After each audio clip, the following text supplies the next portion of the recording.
Tahukah Anda ada beberapa hal yang harus Anda ketahui tentang air sebagai sumber kehidupan yang ditinjau dari sisi sains dan menurut Al-Quran, tubuh manusia terdiri lebih dari 70% air, bahkan awal mula manusia tercipta dari air.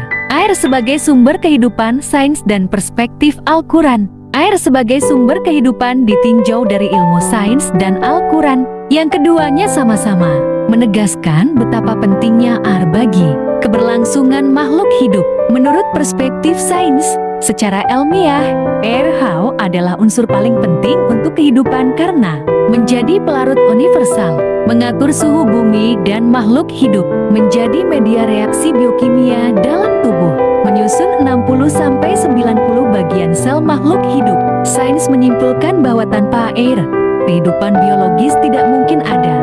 Dalam Al-Quran telah menegaskan pentingnya air sejak 14 abad yang lalu, seperti pada Al-Quran Surat Al-Anbiya 30, dan kami jadikan dari air segala sesuatu yang hidup. Ayat ini menunjukkan bahwa air adalah asal kehidupan, selaras dengan temuan sains modern.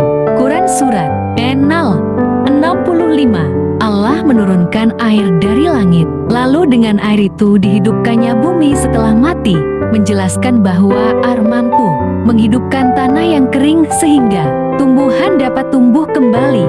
Dan pada Quran Surat Al-Waqiah 68-70, Allah mengingatkan manusia bahwa air yang diminum adalah karunia-Nya dan tidak mungkin manusia menciptakannya sendiri. Begitupun diterangkan dalam Quran Surat Al-Mu'minun ayat 18, dan kami turunkan air dari langit menurut suatu ukuran, menjelaskan bahwa ketersediaan air diatur dengan keseimbangan yang tepat. Ayat-ayat Al-Quran tentang air sejalan dengan konsep ilmiah air sebagai asal kehidupan pertama, sesuai dengan sains bahwa sel hidup terbentuk dalam medium berair. Kedua, air menghidupkan tanah sesuai dengan proses hidrasi tanah dan pertumbuhan tumbuhan. Ketiga, air turun dalam takaran, sesuai dengan konsep siklus hidrologi dan keseimbangan ekosistem. Keempat, air sebagai nikmat yang tidak dapat manusia ciptakan sesuai dengan fakta bahwa proses terbentuknya air secara alami sangat kompleks.